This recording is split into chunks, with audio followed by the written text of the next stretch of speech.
Well, he was a legend, Andrew, and when you look at the big beasts of television, we have lost one today. I'm literally just back in from Dublin, and only last night I was going around Dublin and I was saying to my kids, there was the bank Terry Wogan worked in, and Ireland being Ireland, you always end up meeting somebody who knew somebody who worked with somebody who's related to somebody. And a guy was saying to me, sure, I worked with him in that bank. I worked with him. And whether that was true or whether that's not, it means something to people. People feed off that sort of thing. And he was a legend, yes, absolutely. I mean, what's interesting, you talk about that chit-chat that you hear when you go to somewhere like Dublin. I mean, Terry Wogan managed to bring that sort of personal sense to all his broadcasting, didn't he? Yeah.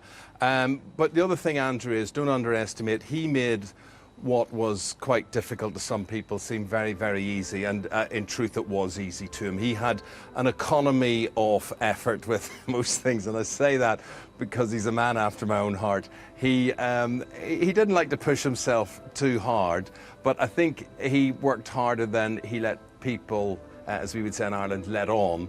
That he was. He had a very, very good insight into programming, and he had very serious views about things, and he came across as quite whimsical, but he did know the business inside out. I remember talking to him about some gripe I had, and it was about lack of promotion on a certain program, and he said to me, take that as a compliment. I said, why is that, Terry? And he said, because he said, promotion is in inverse proportion to talent. He said, the more they have to promote something, the less talented the person is who's involved in it, or the less good the program is. He said, so take that as a compliment from that point of view. He had a good insight. He had lots and lots of views about things. He was a man who was equally at home on television as he was on radio. And in terms of radio, he had one of those legendary voices. Just, that was it. I mean, that voice just meant so much to so many people waking up in the morning. And I should say, Andrew, when he retired, an avid viewer of Sky News Sunrise. He watched us every single morning, and he would often comment to me about what we were doing on the programme, or talk about, Jackie Beltrao doing the sport, and whoever else was beside me that morning, what guests we had on. So he was a viewer, and I have lost not only a very nice friend, a legendary broadcaster today, but a viewer of our Sunrise programme on Sky News. He had a good attitude, didn't he, towards his work. He was fiercely astute, I think. I mean, that easy manner hid quite a sharp brain. But also, I'm told, he was someone who kept his home life very secure and away from the world of entertainment and publicity.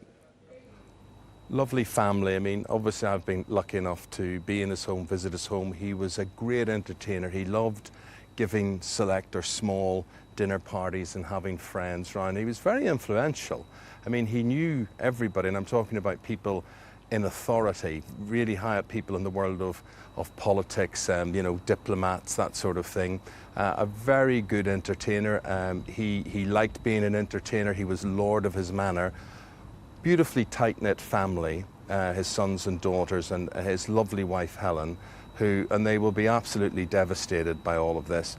He worked hard, he rode his luck, he enjoyed the money that he made, and a very smart businessman as well. I mean, outside of television, he didn't just rely on television, he had other interests which stood by him very, very well. But you knew when you went to his home, that was very much his home, and it was a very nice thing to be invited inside that, to see the private side as opposed to the public side.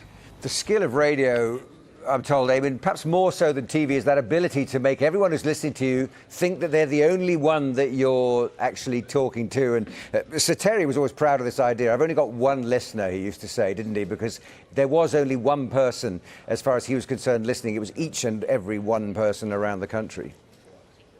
Yeah, and those togs loved him on radio too.